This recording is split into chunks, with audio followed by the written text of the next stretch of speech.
Well, a special report now. At 6 tonight, we told you about a new form of currency that's entirely electronic. And all you need to do to use it is a code that you can carry around right here on your cell phone. And some believe you may never need cash or coins ever again. I'll just give that to you so you can hold on to it. It's called this new thing. It's called cryptocurrency.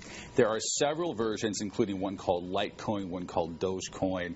The most popular form is called Bitcoin. It's unregulated by any government, and it's not backed by any physical coins, but it's becoming more and more widely accepted, and there are two ways you can get it. See if this memory fits here. Joseph Yazdon Panahi is a technology enthusiast with great vision.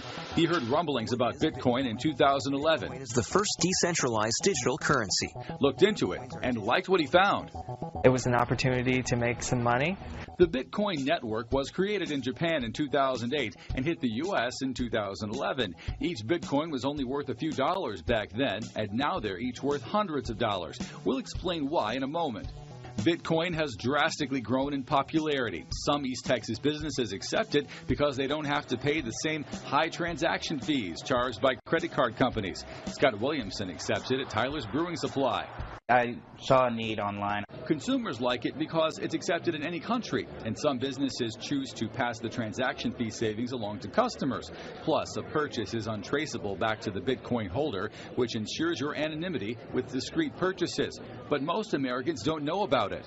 You're going to have some who never use it, but that's with anything. But I think as it grows, it has potential to become very, very dominant. Tom Mitsoff with the Tyler Morning Telegraph co-wrote Bitcoin Decoded. He says you can make purchases by scanning a QR code like this one at a store or exchanging your Bitcoin code during a transaction online. And if you want to get a Bitcoin yourself, there are two ways to get your hands on them. Bitcoin exchanges are websites that allow you to buy and sell Bitcoins, sort of like the stock market. You can pay for them with currency from any country, and the more in demand and highly traded the coins are, the more they're worth. And that is why that value right now is just fluctuating so wildly at times. The value of one Bitcoin was up to more than $1,200, but now it's around $400. But it's not without risk. Some of these exchanges do not store your Bitcoin data, but some do, and that can leave them vulnerable. One of the biggest exchanges, named Mt. Gox, was recently hacked and lost $500 million worth of Bitcoins. So you have to know who you're dealing with. And you can do research online to find out about companies. Coinbase is super reputable.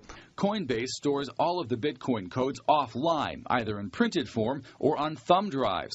Mitsoff says Bitstamp is another reputable exchange.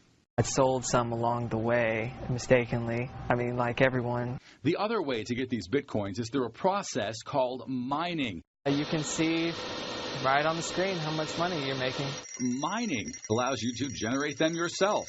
Rather than issuing money from one source like the Federal Reserve, the Bitcoin network relies on people in the marketplace to create them. That's what Yazdon Panahi has been doing for years.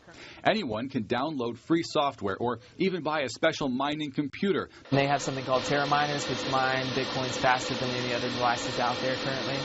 The computer completes a complicated mathematical algorithm to create the Bitcoin.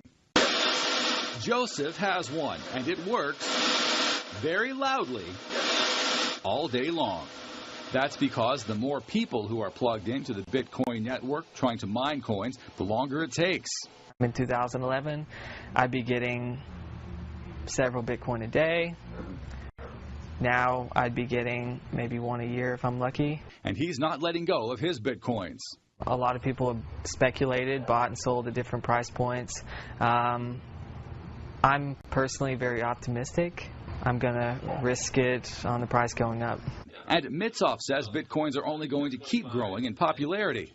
The biggest issue right now with Bitcoin is it's not easy to get.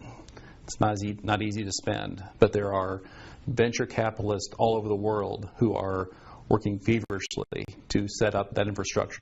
So if you're not already monitoring the Bitcoin market, trading with them, or making them yourself and holding on to them, you may be soon. And we have posted an interactive map on our website that lets you see where Bitcoins are accepted all across the globe. There are at least 2 places in East Texas right now, both in Tyler and many of them in Dallas. There's also a Bitcoin ATM in Austin where you can buy your own Bitcoin or a piece of one, because obviously they're worth a lot of money. And this is a whole new complex world of currency. So head to our website, cbs19.tv. Click on the hot button for a link to learn more about it. And it is changing daily.